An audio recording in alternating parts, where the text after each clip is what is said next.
परिवारजनों, हमारे आदिवासी परिवारों में लखन कुंवर जी के मंदिर में पूजा अर्चना से खेती शुरू करने की मान्यता है।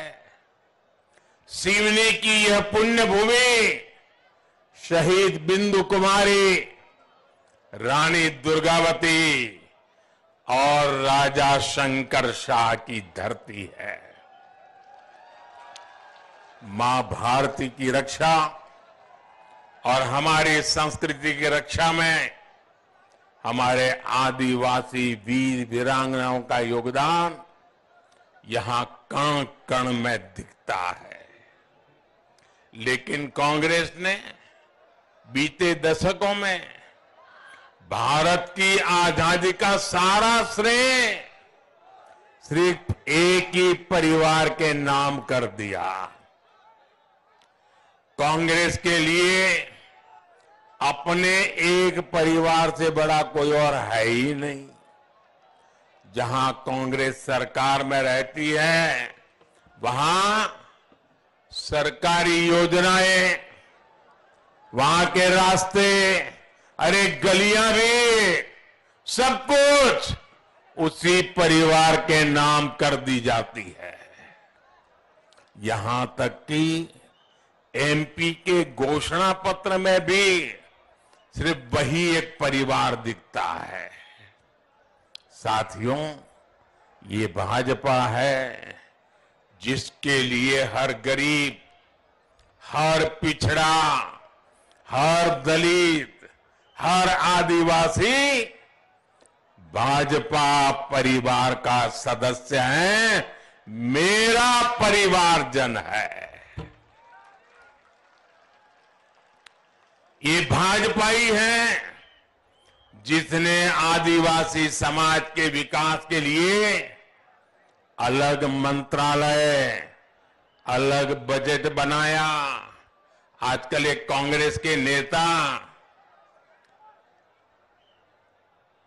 आदिवासियों में जाकर के झूठ फैलाने की फैक्ट्री खोल रहे हैं, भांति भांति के भ्रम फैलाने का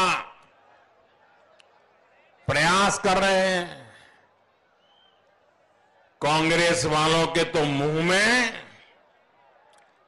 आदिवासी नाम शब्द शोभा नहीं देता है।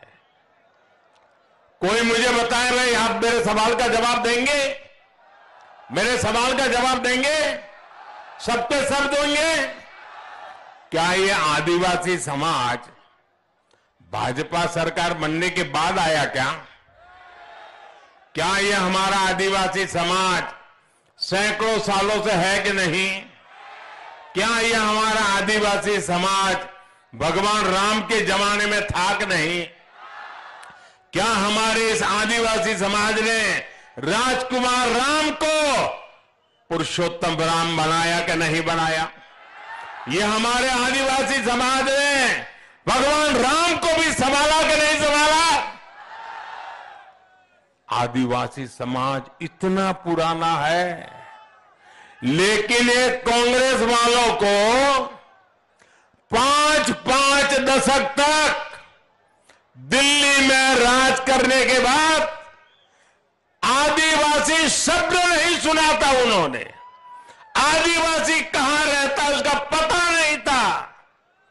उनको कभी विचार नहीं आया कि जनजातीय समाज के कल्याण के लिए विशेष ध्यान देने की जरूरत है। पहली बार जब आप सबने अटल बिहारी वाजपेयी, भाजपा के नेता को देश का प्रधानमंत्री बनाया, आजादी के 5-6 दशक के बाद ये अटल जी थे, ये भाजपा सरकार थी, ये हमारे संस्कार थे। हमने आदिवासियों के लिए अलग मंत्रालय बनाया। भारत सरकार में पहली बार जनजातीय लोगों के विकास और प्रगति के लिए मंत्रालय बना, मंत्री अलग बने, डिपार्टमेंट और उस बजट का हिसाब किताब होने लगा कि मेरे जनजातीय बंधु भगिनी का विकास हो रहा है कि नहीं हो रहा है। ये काम करने वाले हम लोग हैं। और आजकल गांव-गांव जाकर के झूठ बोला जा रहा है, आदिवासियों को भ्रमित किया जा रहा है, आंख फैलाने की कोशिश की जा रही है। मेरे आदिवासी भाई बहन, पहले आपको अंधेरे में रख करके लूटा है, अब आपको गुमराह करके लूटने के खेल खेले जा रहे हैं। मैं आपको वादा करता हूं, जिन्होंने राजकुमार राम को परमात्मा राम बना दिया, हम तो उन आदिवासियों के पुजारी हैं, भक्त हैं।